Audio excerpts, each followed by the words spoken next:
Iba't ibang pampaswerte at ritual ang bitbit ng UPCAT examinees para sa pangarap na maging iskolar ng bayan. Ang mga kaganapan ng UPCAT 2027 sa Agenda Weekend Report ni Ryan Reloban.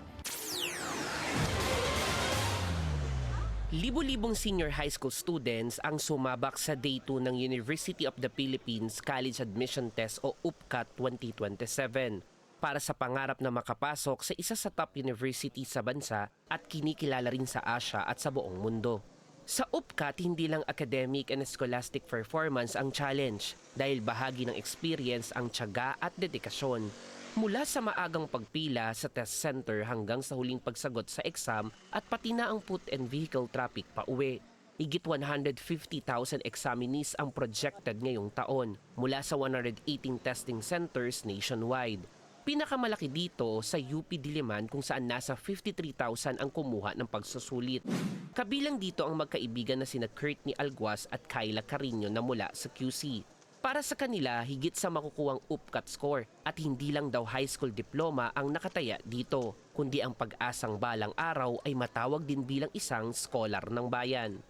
Kapag UP ka po kasi, for me, mas marami opportunities or job opportunities yung mabibigay sa'yo kapag dito ka po nakapagtapos. Maganda po yung reputation ng UP and kapag nag-aral ka po dito, parang ang ganda ng tingin sa'yo ng mga future jobs mo. Kwento rin ni Tricia May Indig ng Bulacan at Princess Minlait ng Cavite, may pampaswerte silang ritual bago ang test.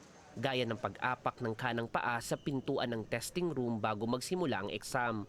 May iba pang nagpatasan ng ginamit na lapis sa mga UP alumni para daw masundan nila ang sharpness ng minsan ring examinees. Mas madali po sa ina-expect namin. Tapos, mabilis na tapos.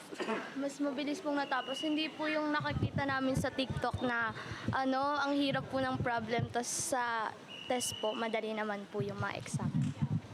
Inaasahang lalabas ang resulta ng UPCAT ngayong taon sa April 2027. Sa pagtatapos ng pagsusulit, magkakaiba man ang naging karanasan ng mga aplikante, iisa ang kanilang hangarin, ang maging bahagi ng University of the Philippines at makapagtapos, suot ang pangarap na sablay.